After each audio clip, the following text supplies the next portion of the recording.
This Sunday would have been President Ronald Reagan's 100th birthday.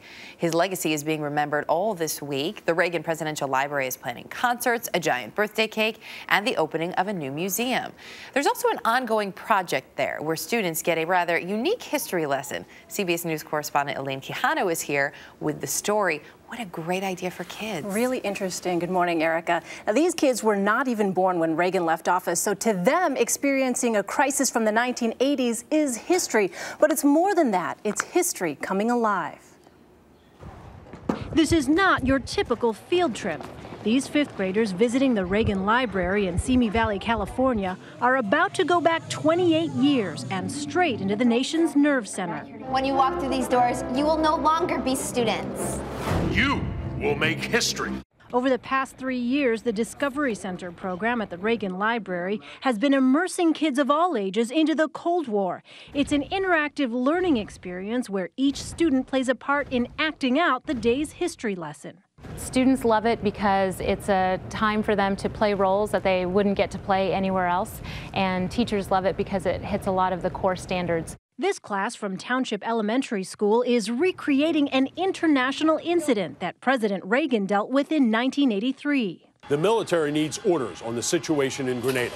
Rebels backed by Cuba have taken over the island nation of Grenada in the Caribbean, and the U.S. has a major concern.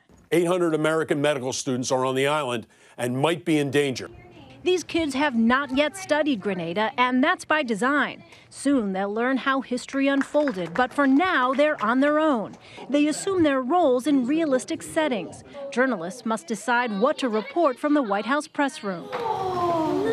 Generals head to the Military Command Center aboard an aircraft carrier. Some head to the Oval Office. You are all the president's trusted advisors. And Kendall Wilkerson becomes the most powerful 11-year-old on the planet. I am President Reagan, the commander-in-chief and the leader of the free world. And like the former president, Kendall must choose whether to invade Grenada to rescue the medical students or negotiate with the rebel leaders. I'm kind of thinking the A, because if I discuss with them, then we can make a deal. The point really isn't to get all of the answers correct. There are no right or wrong answers, but we do give them what happened true to history. The President of the United States. And then, as Reagan had done 28 years before, Kendall addresses the nation.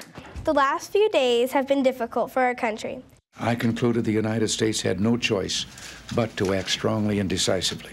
The U.S. won a military victory in Grenada, and the 800 medical students were saved, but 18 service members were killed in action. Being the president is having everybody's life in your hand.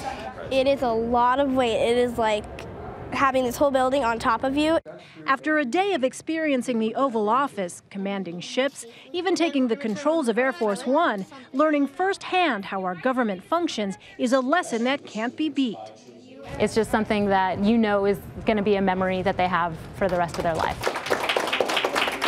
And the Discovery Center is run by the Reagan Foundation. More than 20,000 kids have taken part so far, from fifth grade, like the group we just saw, all the way up through high school. Erica? What a great way to live history. Yes. Elaine, absolutely. thanks.